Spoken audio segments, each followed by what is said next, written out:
the New York State Police, and the Rensselaer County Sheriff's Department. I would also like to thank the family of Whitney, Wilson, and Anita. Said a lot, but this is a truly horrific crime which has shattered a family in a matter of seconds. They came to court today and spoke and honored their loved ones in such a way that I think each of us will leave knowing a little bit more about those three family members whose lives were so tragically taken. They showed bravery that I can't comprehend, and I want to thank them for it, because I think it sends an important message to the public that you are survivors and that Whitney, Wilson, and Anita will not be forgotten. At this point, I will introduce Troop G BCI Commander Captain Patrick O'Brien.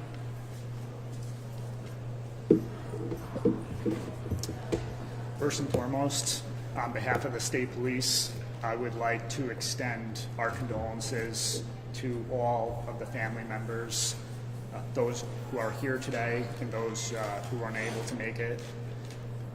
A crime of this magnitude not only has a devastating impact on the families involved, but on the community as well. I hope that the sentencing today can bring the family some solace, knowing that justice is done. And as this marks the end of the criminal proceedings, we know that the healing process will continue. I want to recognize the troopers, the deputies, and the investigators who responded to the scene last June and who immediately took action to bring this individual into custody.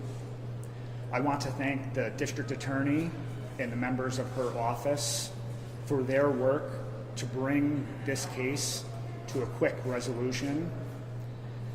And lastly, I just want to say, if there's anyone who knows of victims of abuse or believes that they may be a victim of abuse, please reach out to the state police or our local law enforcement partners or the New York State Domestic Abuse Hotline, and we can provide that information at the conclusion of this event.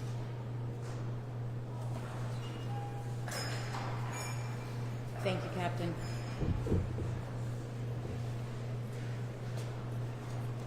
Whitney's mother, Christina Hallenbach, would like to speak. Hi, thank you. Since the day that Whitney was tragically taken from us, I can't tell you the amount of people who have asked us, why didn't she leave? Why didn't she just leave? Well, she was trying to leave. Till her last moment, she was fighting to leave. As you know, she was killed while she was on the phone with 911. I wanted to talk about how brave my daughter was. And if you've never been in a domestic violence situation, don't ask why someone didn't leave, because the most dangerous time is when they're leaving. Not only did he kill my daughter, he killed his own father and grandmother. So please, if you know of anyone who's in a situation like this, help them. Don't ask them, don't judge them, help them. We need to stop this. If we can save one person by what happened to Whitney, her death isn't in vain. After today, we will never speak the name Josh Fowler in our home again. We will only honor Whitney for the rest of her life. Thank you.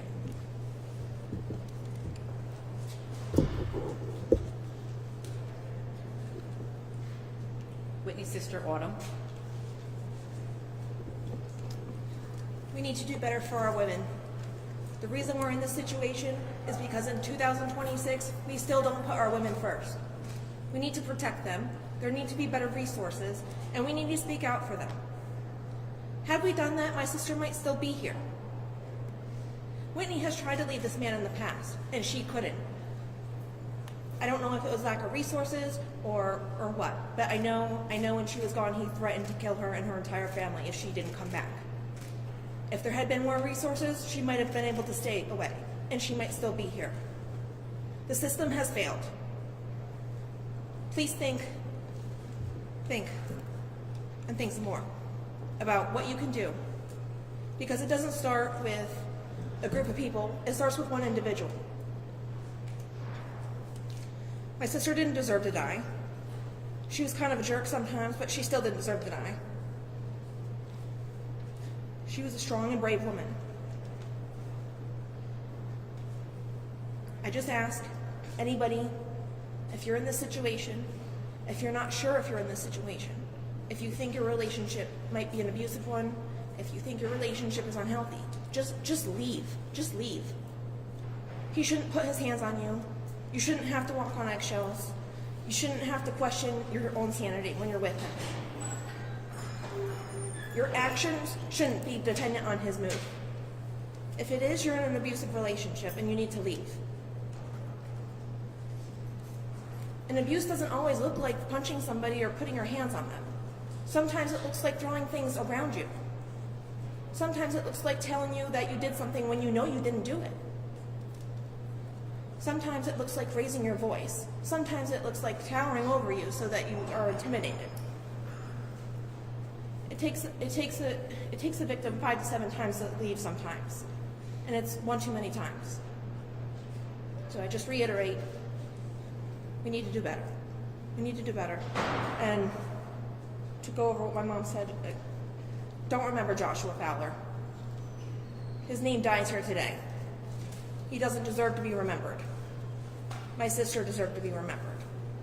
Please remember Whitney as a 27-year-old who wanted to be a nurse, who loved helping the elderly, who was funny and sweet and kind, who thought she was the most beautiful person on earth because she was. Because that's who Whitney was. She deserved to be remembered, and he does not. I thank you all for being here today and for listening to me.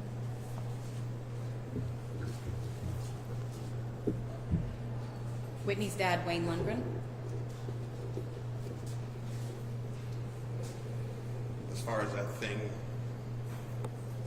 Joshua Fowler goes, he doesn't exist anymore. He died about maybe 5 or 10 minutes ago.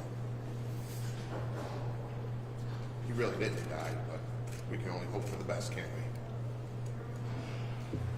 If you're a victim of domestic violence, get the help you need, please. There's people there for you. I'm there for you. Your mother, her sister, we're all there for you. In my opinion, 45 years of life, not enough. If I was the judge, he'd be already gone. But I respect the judicial system of New York State. They did what they had to do. They succeeded. And he's now gone out of our lives.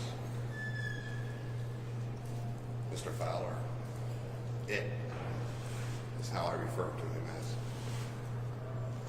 has been long gone. I'll never speak his name. I don't think anybody else here will speak his name.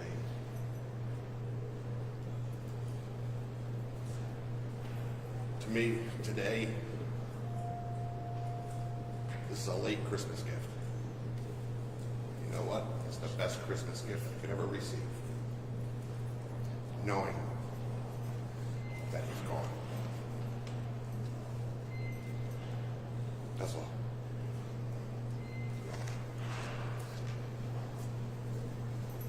Thank you all for being here today and for listening. I think that is such a raw and strong message that that's an appropriate place to end. I am available if anyone has any questions. Any questions? The only question that I have is, I believe that once again, this is one of the most heinous crimes in recent history. How has this impacted the peers referring to law enforcement going through this investigation? It's remarkable the professionalism that they all put into this case, including the 911 dispatcher who had to take that call. those units were dispatched, they arrived as quickly as they could have. I wish they could have arrived sooner, but the sheer location of this horrific crime made it impossible.